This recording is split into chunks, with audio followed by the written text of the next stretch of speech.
There wasn't too much positive news recently around NIO, but if there was positive news, usually it wouldn't help the stock price because sometimes it wasn't really material, meaning that, there was no real impact on a business immediately. And currently, unfortunately, the stock market is not very much forward-looking. So it's a very short-term oriented market. And if you haven't watched it yet, I also made another video about the whole issue around Chinese stocks, China economy, and so on earlier today. So go and watch that as well. But of course, these are very difficult times if you're holding NIO stock, given the fact that the stock price is at very, very low levels. And this is particularly difficult to hold on, I guess, if you invested for the wrong reasons. For example, if you just expected that NIO is sort of the Tesla 2.0, which I argued many times on the channel that it isn't. Or if you think that battery swapping is actually too much of an investment to take. Or if you think NIO houses or NIO phones and other businesses are not something that NIO should do. And, this comes back to this news that I'm now going to cover, which, is only a bit of news here, but I think it's quite material, actually, meaning this will have impact on NIO short term as well. So it actually should reflect in the stock price, to be honest. And second of all, it really goes back to what NIO really is about, if you understand the business model and why it is so different to other companies. Right, let's jump in there. So the news is NIO may launch new variants with shorter ranges for existing models, regulatory filings show. So basically, they have to report the battery ranges that you get with the car if you're driving, so the so-called CLTC range here, and therefore it's showing up in filings. And today we found out that there are some very short ranges that don't really match with the battery sizes of NIO. So why would a ET5 suddenly have a lower range if there is not a battery pack that has a lower capacity, right? Doesn't make sense. So at this point, this is still a little bit of speculation. So what's behind it? And actually, this is the part in the article where the author of China CNEV Post makes his guesses why this could be the case. So first of all, the first idea is that this could be because NIO is going to update models, the NT 2.2 platform. It's not a new platform, it's just upgraded models. The current models just get a little upgrade, and with that, a new cockpit chip. And I can tell you, this is very certainly not the reason why there is lower CLTC range. This new chip would possibly rather consume less power, I guess, than using more power. And even if it would use more power, it would not be impacting the range of the vehicle. That's pretty sure. So the other explanation is that possibly NIO is locking in a portion of the range from the smallest battery, the 70 kilowatt hour battery or the 75 kilowatt hour battery, and sells it as a smaller battery, which in fact is still the same battery physically, a 70 kilowatt hour or 75 kilowatt hour battery, but it's only given you the range of a 50 kilowatt hour battery. So a virtual range in a way, because actually the car with this battery could do more. So why would NIO do that? Well, we have currently the context of price cuts. So this whole EV price war going on, and every manufacturer basically is trying to compete for customers, notably Tesla cutting prices in order to, get into this mass market segment. And I mentioned countless times how NIO is trying to stay or position in the premium to luxury segment. And now, obviously, that's a challenge when everybody is going to cut prices. Do you follow suit? And actually, NIO did 2 times already something. First of all, get rid of the benefits for free battery swapping. So that kind of lowered the price if you don't get free battery swapping. Other than really giving a price discount, right? This is not a real lower starting price, actually. And the second one was just recently kind of more like an initiative of where you kind of discount current models which are getting phased out. So that's kind of the ways how NIO interacted in this price war so far. And as you can see, their main goal is to kind of say, our normal prices, they don't get touched, right? It's something that actually Li Bin also mentioned before. They don't want to do that. And the idea is then once, this whole EV wars kind of settles, at the end, there will be the survivors. And that's why NIO also raised lots of cash to be able to sustain this period, even if there would be lower sales, even if the others are cutting prices and so on. Because at the end of this, you possibly only have a couple of surviving players, and NIO strives to be one of them and to keep their positioning. If they now start discounting, then that's not great. Also, it has sparked customer protests. It has effects like people start waiting because they're expecting more discounts and stuff like that. In a sense, discounting isn't great, right, for the brand. And now, if they can just offer a capacity pack which is lower, let's say it's this rumored 50 kilowatt hour capacity, then of course they can say, well, of course this is a lower capacity, we sell it lower, right? And that gives NIO a way of expanding the serviceable market. So of this whole total addressable market, which is people converting from ICE to EV, or people who are just going EV first place, NIO has this serviceable market, which is usually just in a target segment 300,000, 400,000 and more, given where the cars are starting, right? And they're doing quite well in that segment, up to 60% of market share in that segment. Tesla, for example, doesn't play a role in that segment anymore. They are moving down already. And NIO later on is going to launch sub-brands which are going to target that segment. But now, for the foreseeable future, NIO has the challenge that they don't want to erode their brand equity. And second of all, they don't want to lose out on selling more cars, right? Because they also want to compete in this price war. And that's a smart way of doing that.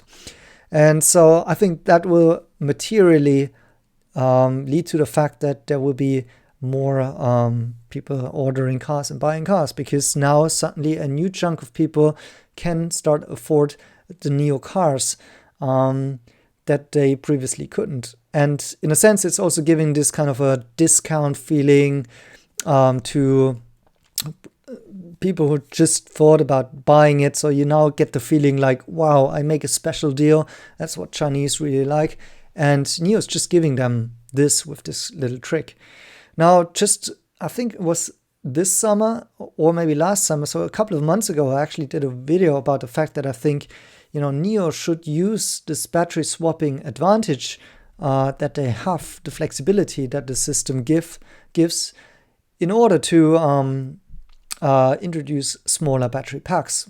And I was actually thinking of physical battery packs that are smaller, because usually, if you're in a city, and this is also, they call it city class range packs, possibly. If you're in a city, you don't need a 100 kilowatt hour battery pack, which goes 500, 600 kilometers, right? Especially if you have battery swapping, where you are so flexible in changing the sizes. And whenever you need something, a quick top up, you just go to a swap station, right? So it's actually fine to have a very small pack, and that should save resources.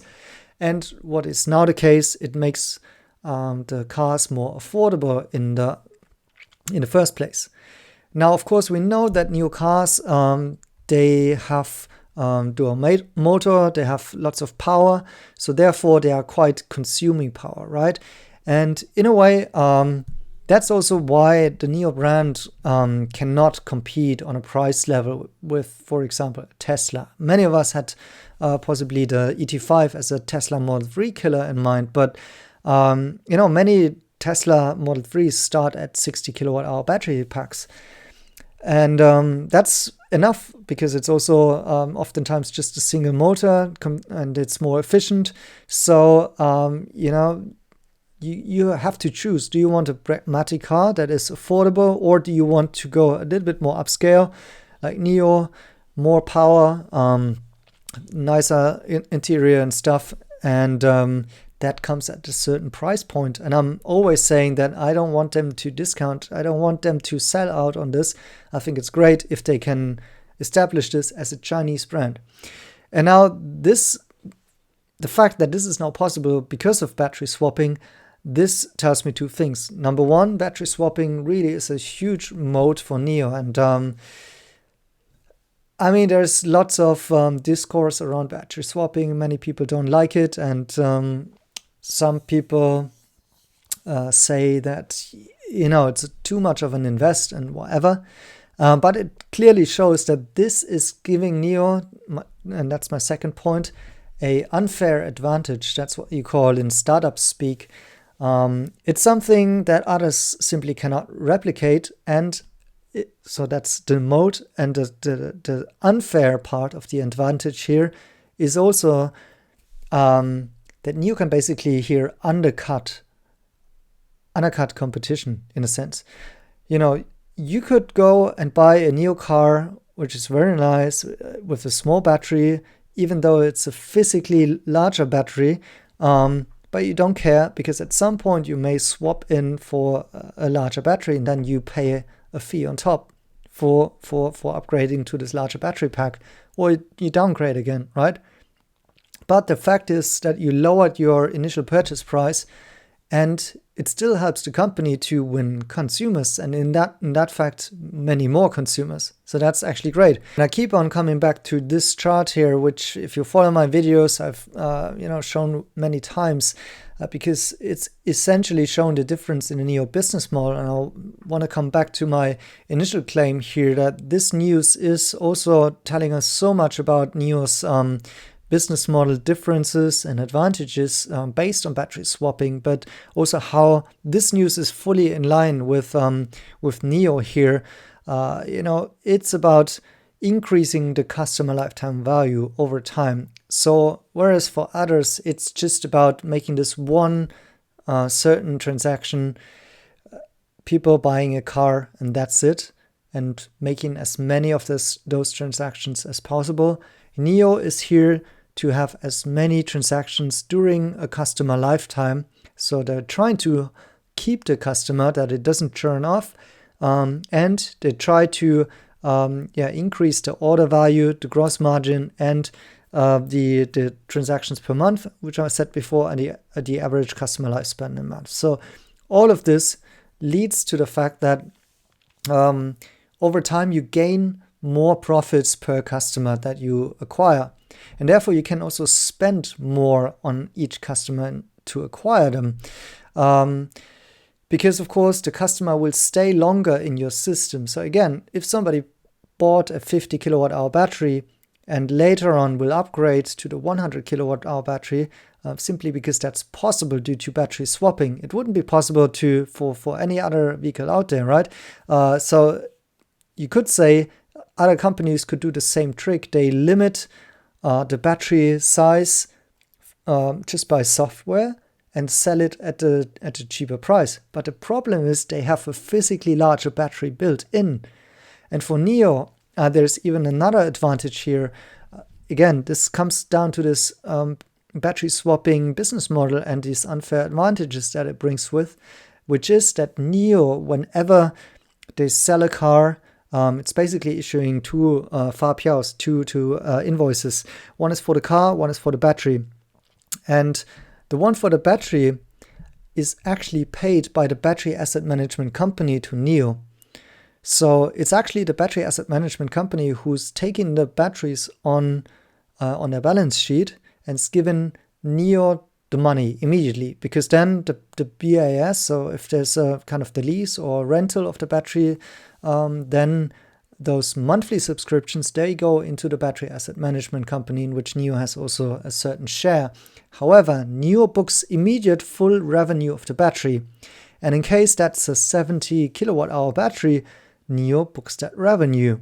It doesn't matter whether or not the 50 kilowatt hour is being sold to the consumer in a a monthly fee for battery swapping and so on, and he's enjoying a smaller purchase price, which the battery asset management company will take on.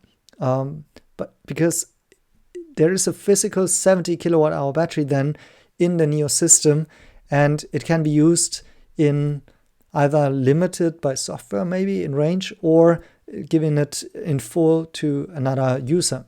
So again, at this point, it's quite still speculation whether or not this is going to happen. But I think that was actually one comment or suggestion that was coming out from the NIO community. I think there's even one guy, he's surely watching today, Andrea from Northern Italy, who suggested something like this on my videos as well. And yeah, we've been discussing that on Twitter and also in our Patreon community here, where, by the way, we also just, Joseph here is talking about, could it be that we could get down below 300,000 RMB? Like, we don't know what will be the pricing. If it's a 50 kilowatt hour battery, it could be that it might be 558,000 RMB cheaper. So, that would bring certainly an ET5 even into almost mass market territory. It's quite interesting. I think, I just want to say, like, here, all of that gets me pretty excited, because I think this pays in very well into this whole NIO business model and the whole idea. And it's also, again, showing this fundamental moat and unfair advantage of what others simply can't do, right? There's so many things like the vehicle to grid, or now this limiting the battery by software and creating a price advantage out of this, which others technically could do, but in the end they really can't do, because they don't have this physical separation between battery and the vehicle chassis, right? And also in an economic sense, between having different invoices for it, different entities who have it on their balance sheets and all of that. And yeah, I think that's kind of in the end, if it works out, if they now acquire more customers with that and they stay longer, they have a longer average customer lifespan, and they keep upgrading the batteries over time, making all of these transactions, then it really doesn't matter even if more people are going for the smaller battery. And my initial idea was primarily of, nobody needs this big battery, and there's lots of resources sitting around, and battery swapping actually gives you this flexibility that for different use cases, for example, the 150 kilowatt hour battery, if you want to really make a very, very long range trip or need lots of performance, like driving 200 on the Autobahn and going, 600, 700 kilometers on that with full speed. This is stuff that NIO can do. And I don't know, for me personally, that's exciting. Now it's also having economic effects. And it's a creative way of dealing with the current challenges. Fingers crossed. Let's hope they announce it like this. That's my sort of context and speculation for that. Hope you enjoyed it. And, well, let's hope, that next week treats us a little bit better, despite the fact that there's Chinese New Year and, shorts are pressing. Thanks for watching.